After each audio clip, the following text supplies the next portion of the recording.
now call the meeting to order. Please rise for the Pledge of Allegiance. I pledge allegiance to the flag of the United States of America and to the republic for which it stands, one nation under God, indivisible, with liberty and justice for all.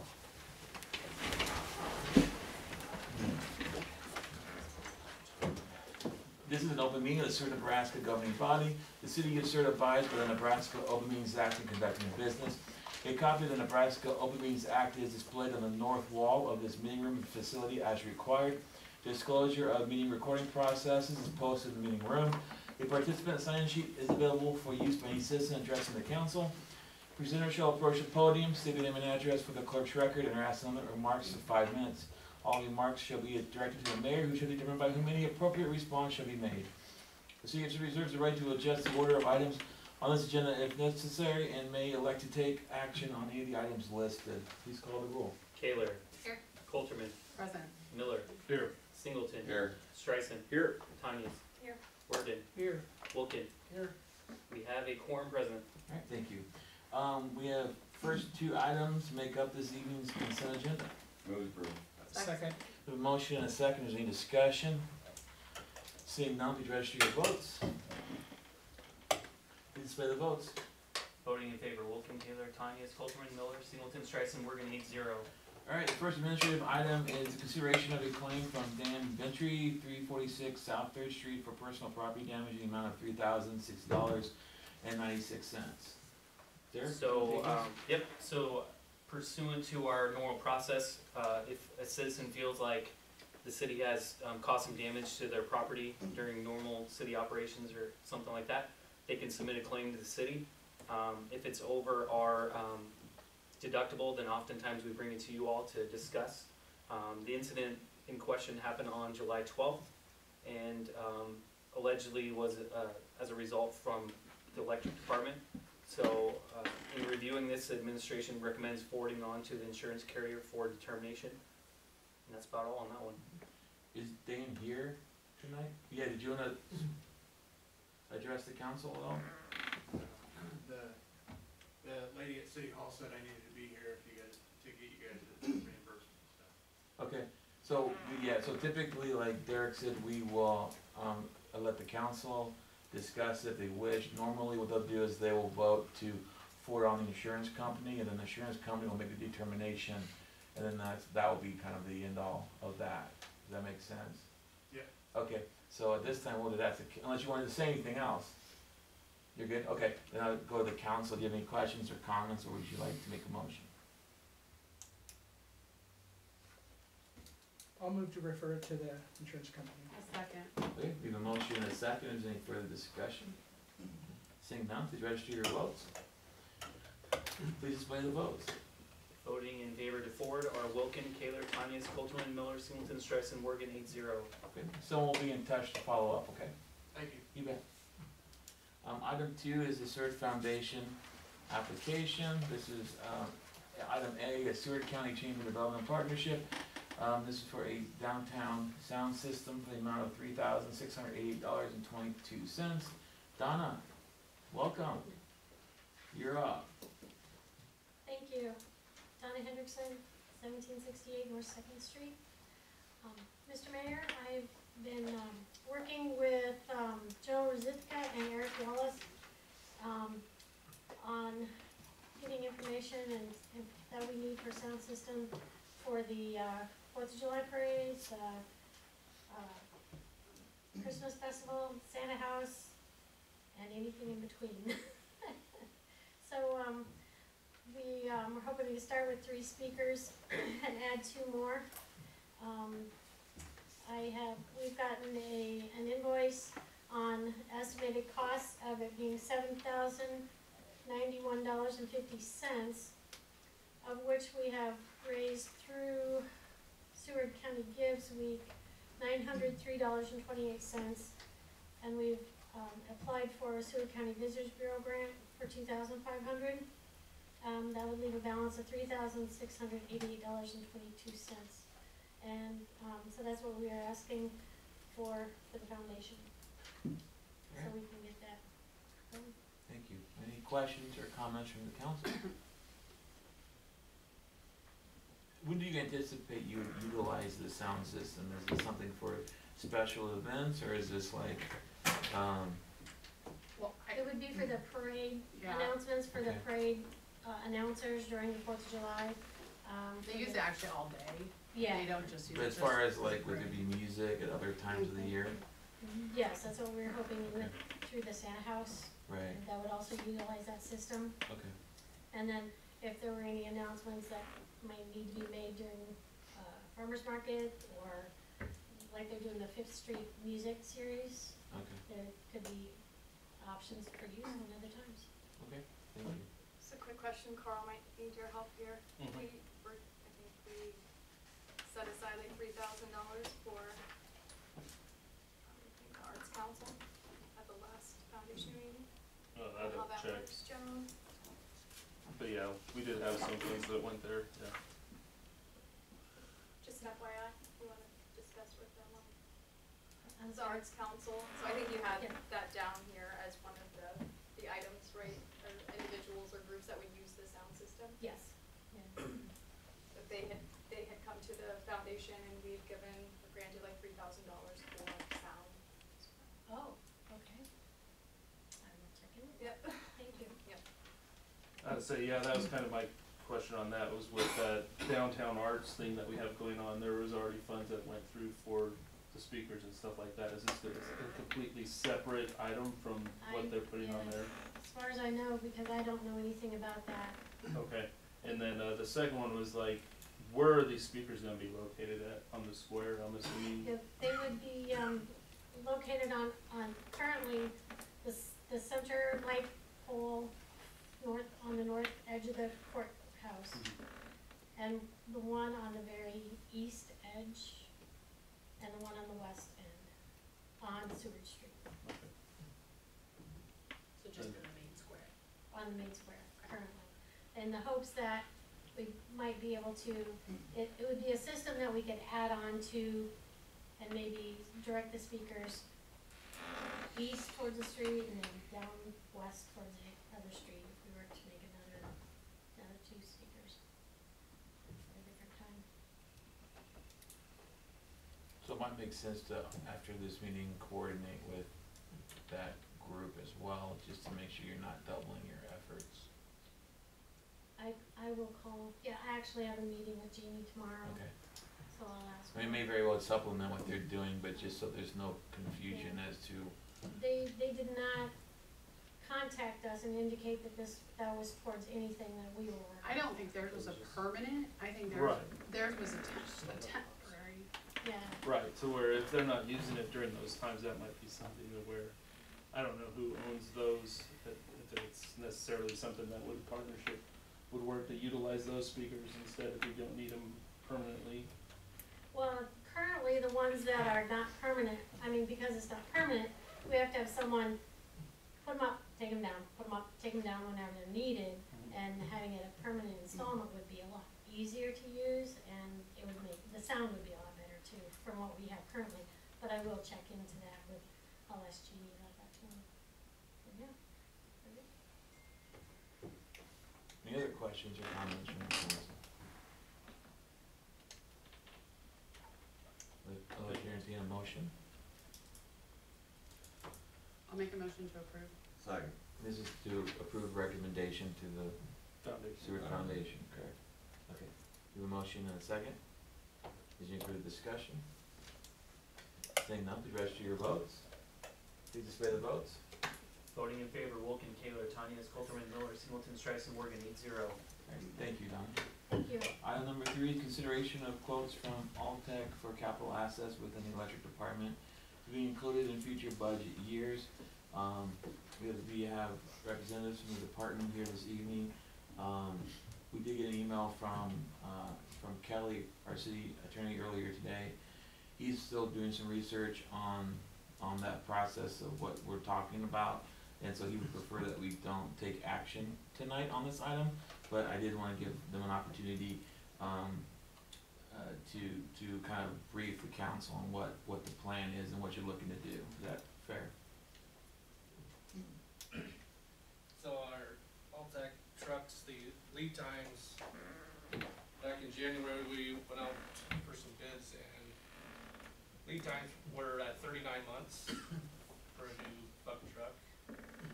And currently, they have moved out to 67 to 70 months. So to get the ball rolling, we gotta get her name in on the truck. That's not budgeted for, but it's future, so we're trying to solve that process of get her name in, approved, but it's not in the budget.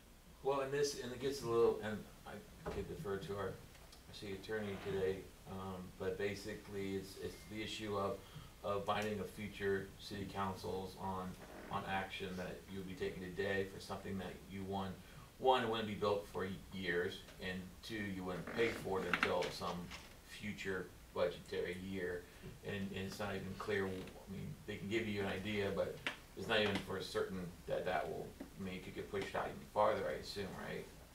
Potentially? Yeah, it eventually could be pushed out for others. Yeah, so do you wanna add anything to that? And their thing is, Okay. you know, for every year it gets pushed out, it's like a 5% increase in, you know, more likely In cost? cost. Yeah. So, So I don't know what the win situation is, but yeah, so I don't think it's really an issue of whether, you know, we should do this, it's just more making sure that the agreements are in a way that doesn't run us afoul of any statutory, requirements, so, is that fair? yeah, you Yeah. Okay, so, but we wanted to indicate you had any questions about what they're looking to do. It's just, with COVID in the last couple of years in particular, the supply chain issues have gotten, pretty tough in particular areas, probably more so than others, and so we have to plan ahead a lot more than we had maybe in the past for to get a quicker turnaround, especially on essentially custom. pass, we put it in the budget, within 12 months, we have it Right. in our hands, you know. So we call those the good old days, is that what? So, any questions or comments from the council? Yeah, is this to replace one, or is this just to add to your fleet? Yep, it'll be replacing, one we're replacing the 1995 digger truck, and the other one we'll be replacing, so it's a 2015, our current truck. We would move that down to the public works, which would be replacing the 1998 All-Tech bucket truck. So. So unless any other questions or comments, we go ahead and we'll table it for now, and then we'll just come back at appropriate time and hopefully get this finalized so we can get these ordered for them. But in the meantime, hey, thank you, Larry and Jared, for bringing that to the council. You gonna need a motion to table Yeah, this? go ahead. So a motion to table till further. Second. The motion and second. Please register your votes. Please display the votes. Voting in favor, Wilken, Taylor, Tanya, Colterman, Miller, Singleton, Streisand, Morgan, 8-0. All right, thank you. Item 4 is the final acceptance of Prairie View subdivision. Tim, welcome. Thank you, Council Mayor. All right, like a lot of things we do in my office, we were trying to bring Prairie View to a close in researching how we set our timelines for warranties and future construction deadlines. We couldn't find anything in the files on previous subdivisions. Looking through the code, 410-42-7 says that we have a notification of completion and acceptance by the city that I have to bring a statement to the council showing that we have reviewed everything. You will see there's a sign-off sheet signed off by administration. Everybody's approved what has been done. City engineer Mike Onaby has verified all the as-built and any other documentation that we need to complete the subdivision. So per the code, the statement is in your packet. As of May 31, we completed substantial completion. At that point, we started issuing building permits. We have 6 out there now with 2 other sold lots, so potentially we have 8. And we determined that as of July 21, 2023, that they have satisfied all the requirements for the project, and as for, we are satisfied. Thank you. Any questions or comments from the council?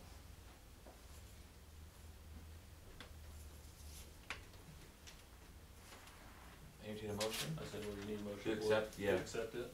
I make a motion to accept the. we motion and a second, is there any further discussion? Seeing none, please register your votes. Please display the votes.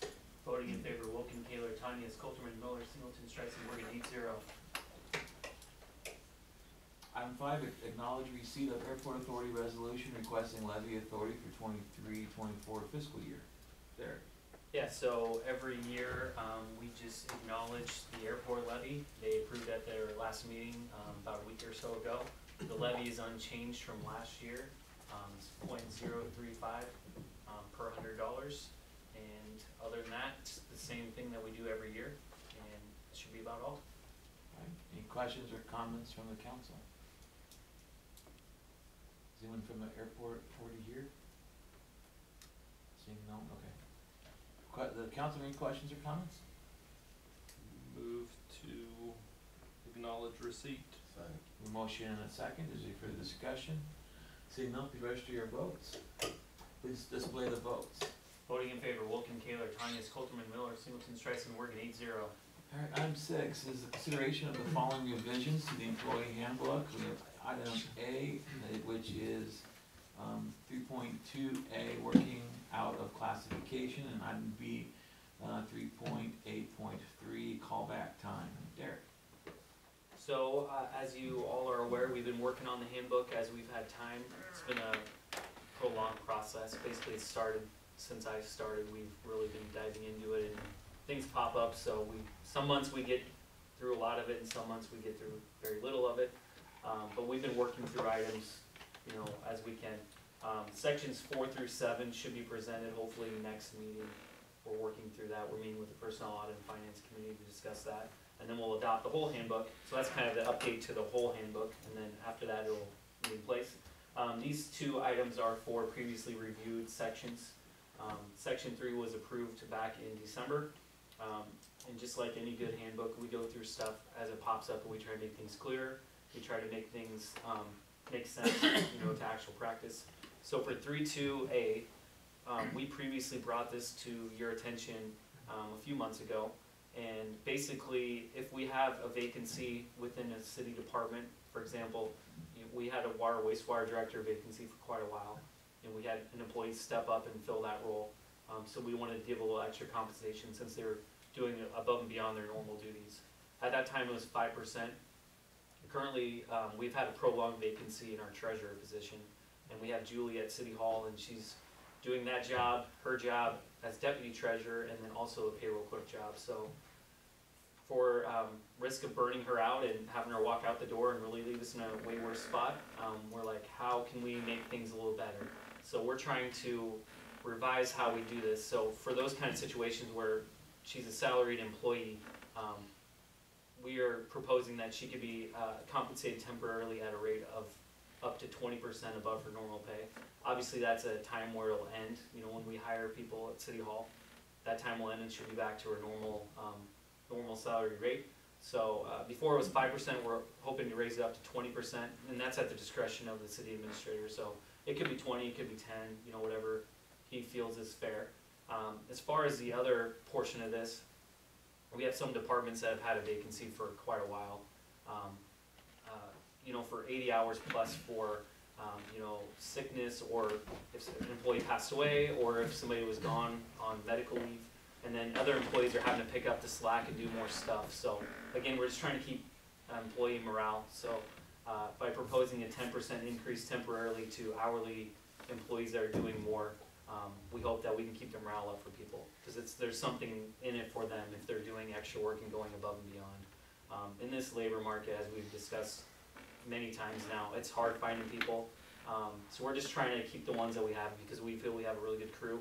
We're trying to build on the crew and find the right people for these positions we have open. So we're not just grabbing any warm body that we tend to fill the shoes of the ones that are gone. We're trying to actually find really good fits for our organization.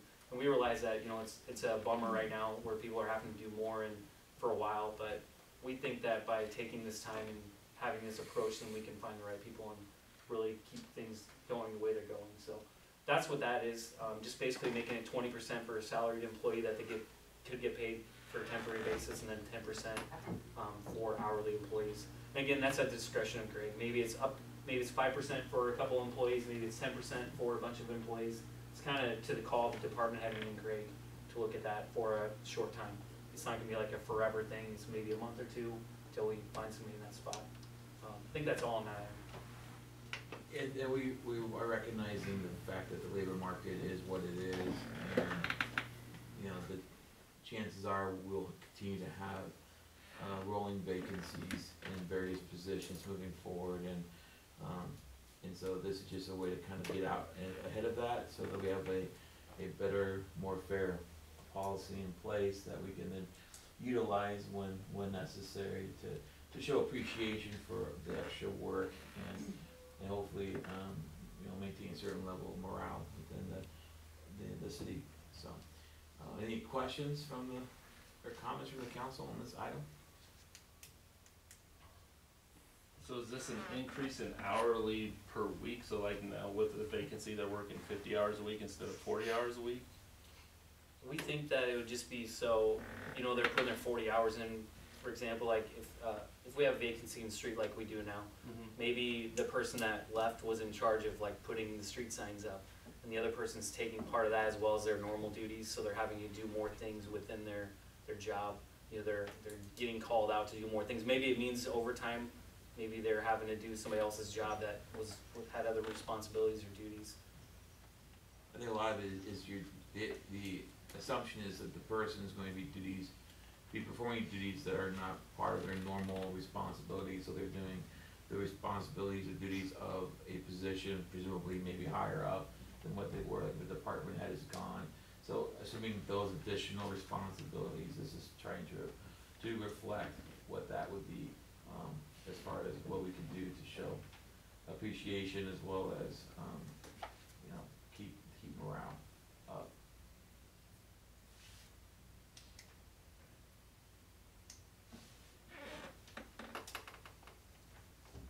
I deal with this every day. I know Jessica does too.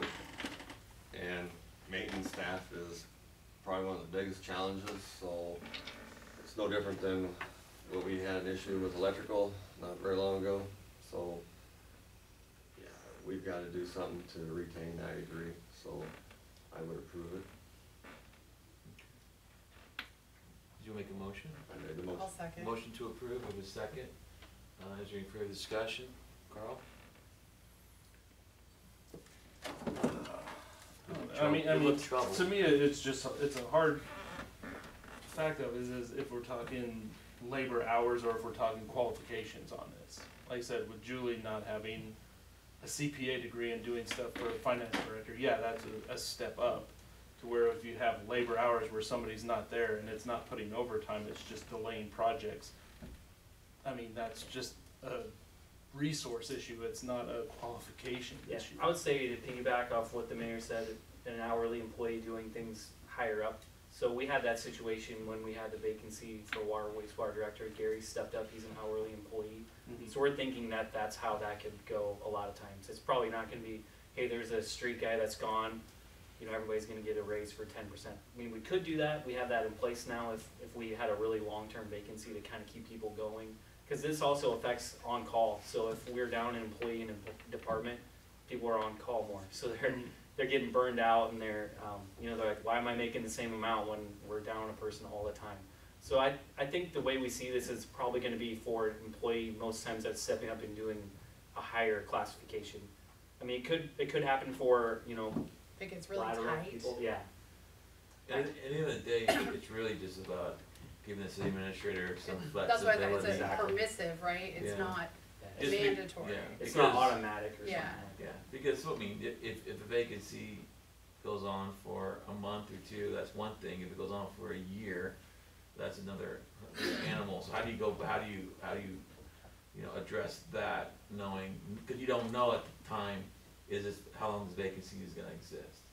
And, you know, we've had some of those issues where we went through the whole process, we thought we had somebody agreed to appoint, and then they backed out, and then we have to start over, and we just added another month or two, or 3, that we weren't expecting to the process, so.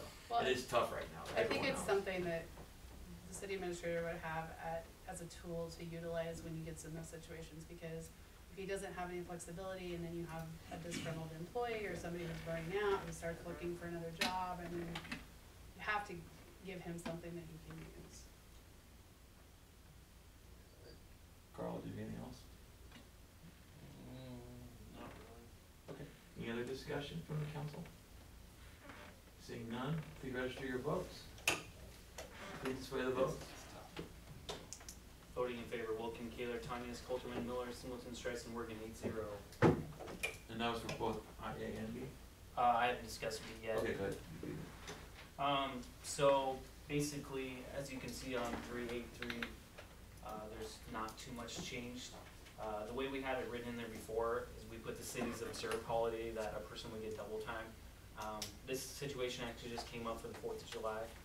We had employees working that day, and there's kind of some discrepancy on how it's written and how we're actually doing it. So the way we're actually doing is that they get double time on the actual holiday, not the city's observed holiday. So if we were, for example, if the 4th of July fell on the weekend and we had it observed like a different day or something like that, they would only get time and a half rather than double time. The emphasis behind that is like, say it's Christmas time and somebody's getting ready to have a meal with their family and they get called out because there's a break somewhere, you know, they should be compensated a little bit more than if it's December 24th or something like that and they're not sitting down to lunch or supper with their family kind of thing. So this is actually what we're doing, is we're doing double time on the actual non-observed holiday. So it's just clarifying the language. It's not really changing what we're doing already. That's all on that one. Any questions or comments from the council? Make a motion to approve. Second. We have a motion and a second. Is there any further discussion? Seeing none, please register your votes. Please display the votes. Voting in favor, Wilkin, Kaler, Tanya, Coulterman, Miller, Singleton, Streisand, Morgan, 8-0. Okay, item 7, this is a resolution designating city items as surplus. There. Yeah, so this is just our periodic surplus list. We did one back in April, I believe. This time we have some street signs on there, 75 of them. We have a truck. We have a Montana van if you ever want a cool 2005 ride. We have a couple library pieces of furniture, like a big book that you can sit on or use as a table. It's really big and all that stuff. We have a book house thing where you can put books in there. So just kind of some random stuff that we've accumulated that we're just hoping to get rid of. For everything but the signs, it's going to be a bid, and that will be due on August 18th. The signs, we're going to do $10 per. Come here to the municipal building and purchase them, and Tim or Sarah will be happy to help you with that, hopefully, as they're in the office. And this was brought to our attention by Sergeant Sommerfeld that we might need to invalidate the signs somehow, so people don't think that they were stolen. So we'll have to sort that out probably before tomorrow and how we're going to do that. Whether we make a hole in them or paint something on or write on them, I'm not quite sure. But we'll make it so that it doesn't take away from the sign. You know, put it on the back or do something to it so somebody doesn't want to buy it because of that. Other than that, I think that's about all for that item. Any questions or comments from the council? Move to approve. Second. We have a motion and a second. Resolution. Oh, you know what? That's my fault. Resolutions. Sorry, that's my bad. I'll introduce. Resolution? The All right. resolution. Resolution has been introduced and is designated as resolution number 2023-8. Would anyone like to move that this resolution be passed and adopted? So moved. Second. Motion and a second. Please register your votes. Please display the votes. Voting in favor, Wilkin, Kaler, Tanya, Coulterman, Miller, Singleton, Streisand, Morgan, 8-0. Thank you. Good catch. Item number 8, presentation of the Civic Center renovation plan. Mark, are you taking the lead? Yes, Or is it your sidekick, Rick? Well, we brought the whole team. Oh, gosh. I don't know if we should let them present Do I together, need- that doesn't seem like a very good Clark idea. Coleman, 2577 Waverly Road, Seward, Nebraska. Rick Endicott, Seward, Nebraska, 1230 North 7th Street, 68434. All right. So back in April, you approved the idea that we could hire Clark Anderson Architects. And we hired them, and since April, committee of Rick Endicott, Jan Matsky, myself, Greg Butcher, and Aaron Weisman have been working with Clark Anderson and their team to put together a presentation we're gonna show you tonight. I would tell you that before we get into the ask, the Civic Center Commission at their last meeting unanimously approved moving forward with phases 1, 2, and 3, and to get the drawing and the bid specs. So we're gonna be here tonight asking you to approve what we've done and then move forward, keep the process going. So what you're gonna see is some renditions of what we have worked up with Clark Anderson. So I think you can go to. Our requirements were very simple. We wanted to improve the building accessibility. That means we needed to take care of ADA compliant issues. We wanted to bring plumbing up to code. That means we needed more fixtures in the bathrooms. We needed to change the bathrooms so they were being able to utilize them. We were gonna have some small, the restrooms were small. We need to increase the fixture count. We wanted to address building deficiencies, things like electrical, HVAC, sewer, all of those things, technology improvements. And then the two main recipients, the benefactors of the Civic Center and the Langworthy Trust are the Women's Club and the Chamber of Commerce and Economic Development. We work with both of those organizations. Those are really the two only organizations that we have an obligation to as far as what they want to do with the building. So we got input from both of them through this whole process. What you see here deals with ADA, and I'm going to try and use this laser pointer. As you see right here, this is the back door. Over here, there's another door that comes in, and then there's obviously a door right in here somewhere, and this is in the west building. As you know, you have to go down some steps to get over to here. This is a mess right in this area. So when you come in this back door, we're talking about making this conference room a little bit smaller and actually putting a ramp in here. If you could go to the next one. So what you see here is this goes downstairs. It'd be a way to go downstairs. We cut this office up a little bit, take some of it out. We put a half wall in here, and we put a ramp all the way up here, which would mean ADA compliance. And if we do that, the west building has to be sprinklered, and that's according to code. We feel like this is the most economical and most efficient way of doing this, and we've looked at a lot. The Civic Center Commission has looked at many different things over the last 5 years, but this keeps coming back to be the most cost-effective way of doing it. Next, please. And then in the west side of the building, as you know, this is where the women's restroom is currently, and this is where the men's restroom is. East side. Or on the east side, excuse me. And so these are not big enough, and they're not ADA accessible. Next slide, please. So what you see here is our way of fixing that problem. We'd take the men's restroom that was here and the women's restroom that was here, and we put the women's restroom way to the back. We have 3 facilities for the ladies and 2 for the men. And then there is a stairway that goes up the stairs right here. That would be eliminated. And we'd have a crawl space here to get upstairs. We would abandon the upstairs, take all the air conditioning and heating from the upstairs, get rid of all the stuff that's being stored up there that's not ours, or we don't know whose it is, and eliminate a lot of the junk that's been put up there. We take the AV room, which is now goes all the way back. We would we'd put the little office that was back here over here.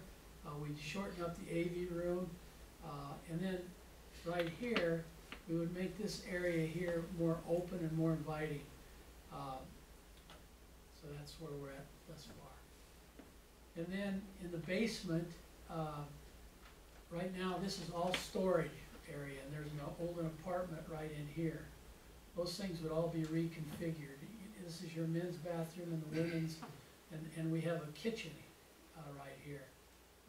Next slide, please. So what we would end up doing is, we would take these bathrooms out of here, we'd put some storage for tables and chairs and things right off this banquet hall. We'd take the kitchen and make it into what's called a catering kitchen. We'd eliminate the stove.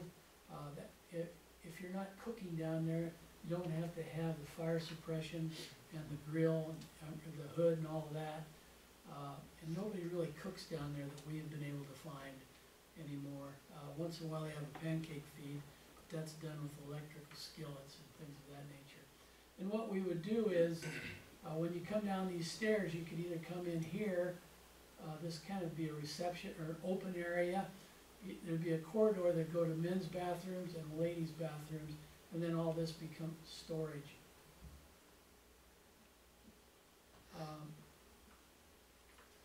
On the west side of the building, if you've been in the west side of the building and you know that right over here is the area that you can rent for, not rent, but use for things like choir concerts, or you can use piano recitals and things of that nature. The theater.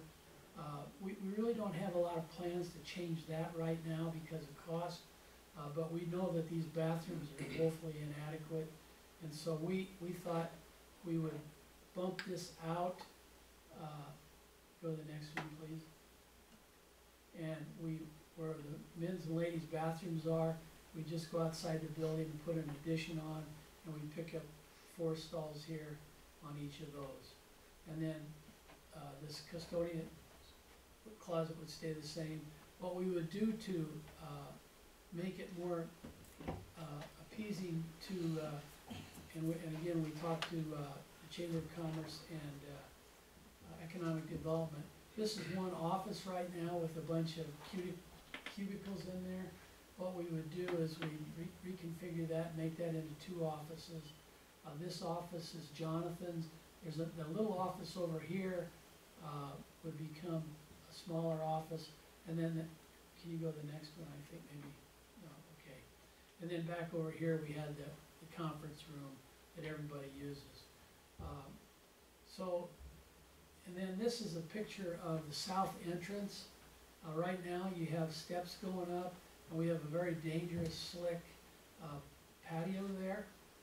We think and these steps are getting worn out, and this is dangerous. And so the next, so what we're talking about doing is we put ramps here, and we'd ramp up and around and come up from the sides, both sides. We'd have some plantings in here. We'd maintain the steps, but we'd rebuild them. And then these trees would have to be replanted because they'd have to come out, the trees that are there. And then we can use this for these walls and things like that for signage. So that would be kind of a artist's rendition of what we'd be looking at.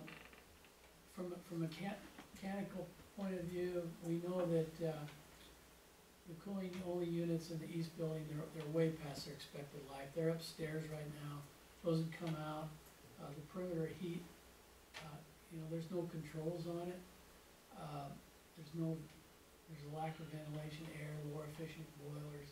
So some of the stuff on the west side is still original, and it's been in existence for many, many years, and it's just causing all kinds of problems. There's no central control system. The fire alarm system is very limited in what we have currently.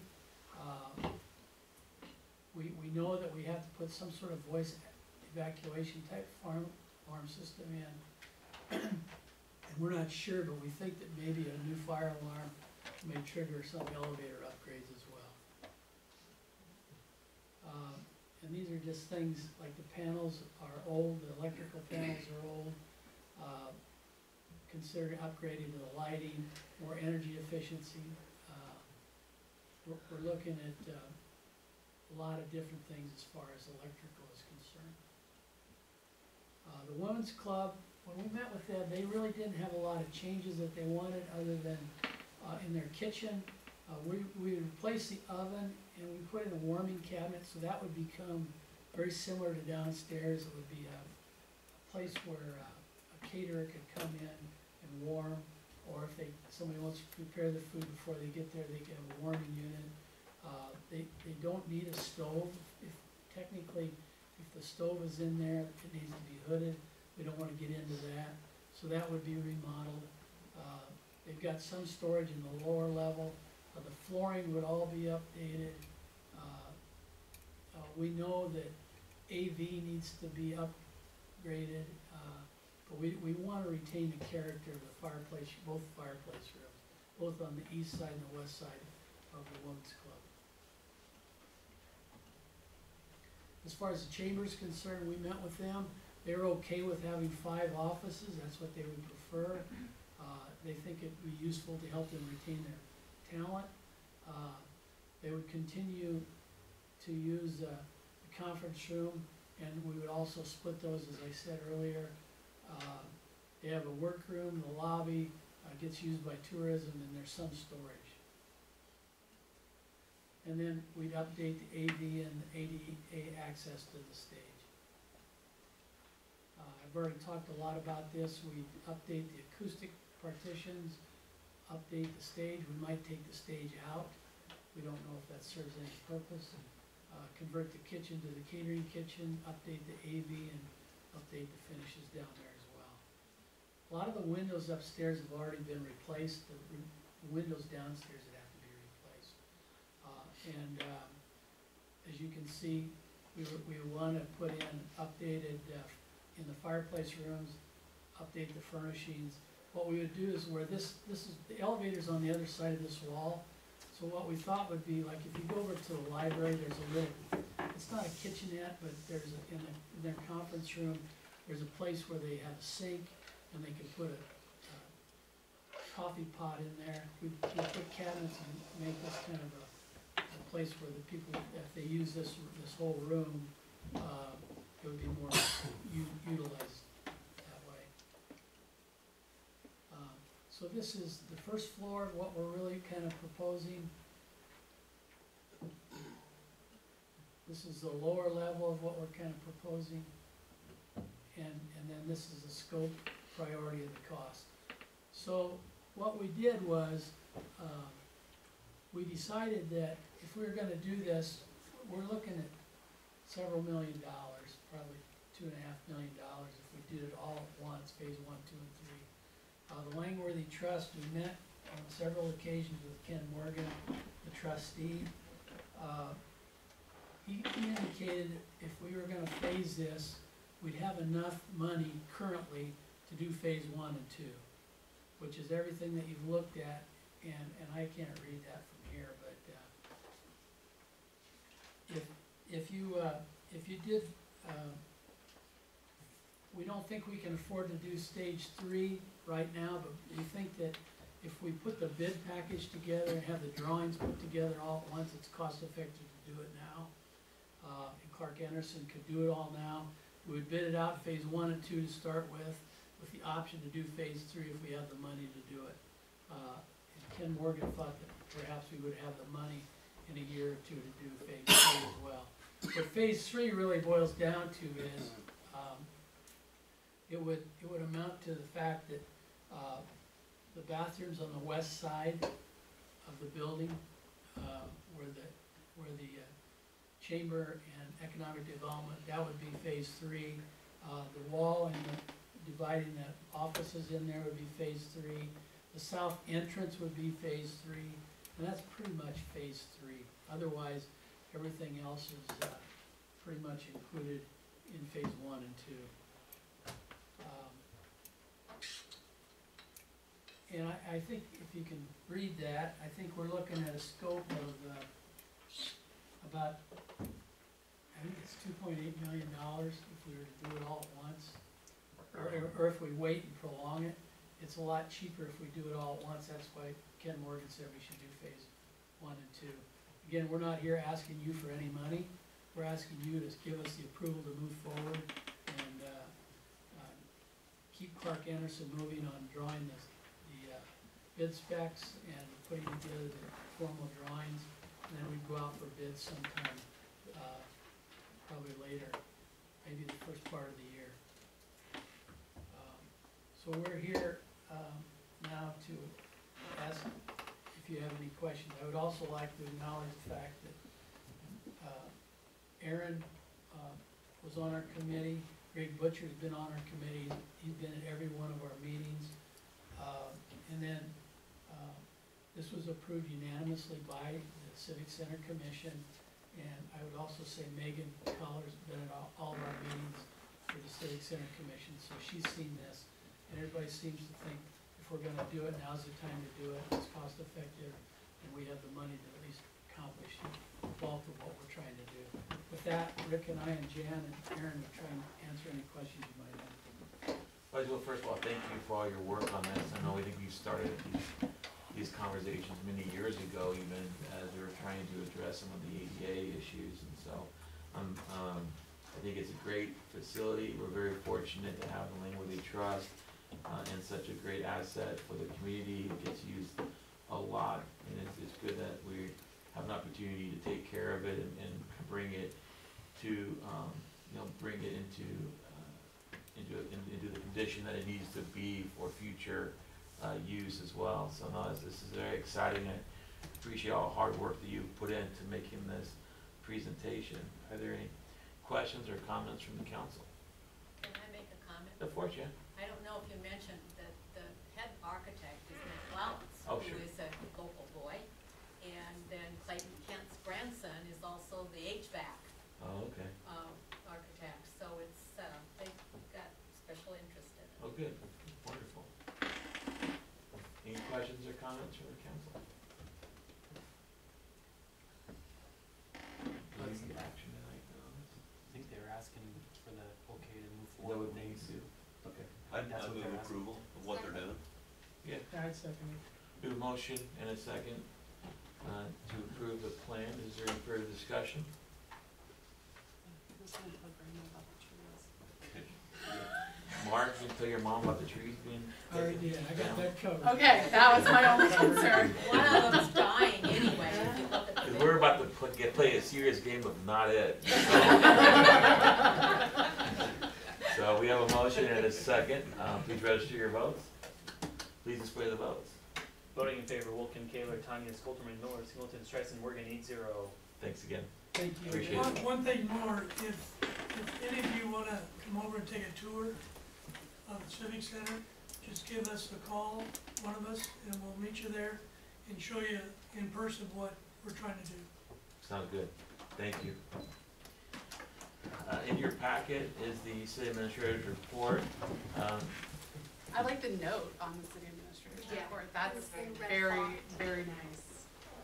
Yeah, I was gonna say for that, it's hard when Greg's gone, because he does a lot for our community, he does a lot for all departments. You know, we feel really lucky and blessed to have Greg as our boss. Great guy, great to work with. Just grateful that he got this time away with his family. I think they're making some awesome memories.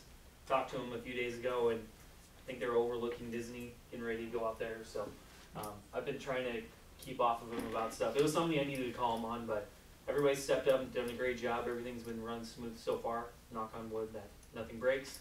But yeah, I just feel grateful to work with Greg every day, and hope that he has a good return trip. He'll be back on Friday. Things are continuing now, as always. You saw in the packet, the original packet, that we were going to appoint someone tonight for the finance director position. Got a call from her on Monday morning saying, hey, I had a change of heart over the weekend. Not gonna take it, gonna do something else. It's fine, it's a bummer, but we want somebody that's all in. So we're gonna go back out there and we're gonna see what we can find. Again, we don't wanna find a warm body just to fill a spot. We wanna find somebody that's gonna fit, somebody that's gonna push things forward. Nick left things in a really great spot, so we just need somebody to kind of take the baton and run with it. So we're just trying to find that person. and we will find them. I had a really good conversation with someone today that's interested, so we'll see. Maybe they're the person, who knows. As far as payroll clerk goes, we're receiving applications till August 7th. Got a decent pool started, some good applications this round, so hopefully that will be, this process will end up in hiring someone. I feel optimistic on that one. Police officer hiring, unfortunately we had a candidate and they did not pass the background, so we'll have to start that process over again. We just want to find the right person in that one. Anytime you send someone to the academy and send them out on the streets, I know the mayor takes this very seriously. We want to find the right person that's going to fit. So we can make do with what we have for right now, but we're going to go out there and we're going to keep searching until we find that right fit. We also have an opening in street maintenance, or street department for street maintenance worker. So we're going to receive those applications through the 11th. I'm going out there, I'm putting stuff on Indeed, I'm contacting people that might be interested, I'm kind of putting the word out the best way I can, so if you know anyone looking for a job, we have a really great staff at the city, really great administration, so send them my way if you know of anyone. We are planning on having a personnel finance and audit committee on next Tuesday. We're going to talk about the cost of living adjustment proposed and also the handbook, and like I mentioned earlier, that would be putting in sections 4 through 7 and then adopting the whole handbook and being done with that process after 2 years. And I know Bonnie and Greg had worked on that before I started, so it's been a long time process. Once the handbook is adopted, we plan on reviewing 2 or 3 chapters a year. So we're going to go right back into it in early 24, going through chapters 1 and 2 and making sure that it all makes sense. There's some things that we didn't propose doing this time that we want some time to think about a little bit more. We might bring it up when we look at it again. Just continuing to make that a living document where we can make things better for people. We can make it make sense, remove the gray areas, make things clear, and just make this city of Seward the best place to work. So we're going to be working on that as always. So we have some items also that are proposed for August 15th, just putting on your radar. We're getting right into the budget time, so obviously without a hire, Greg's going to be handling all that stuff. I'll help as he wants me to, but it's going to be pretty much his show and his deal.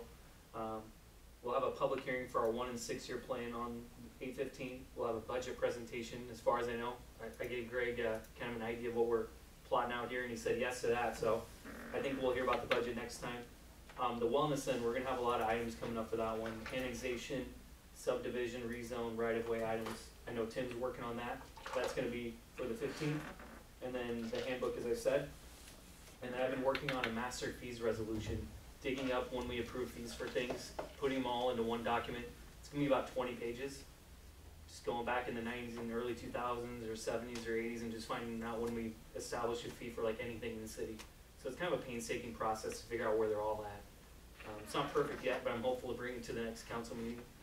Once it's in place, that'll be handy because we can just go there and review when we did things, and then once we change them, we can keep that list up to date. It's a project that Greg tasked me with, so I'm working on that. Other than that, just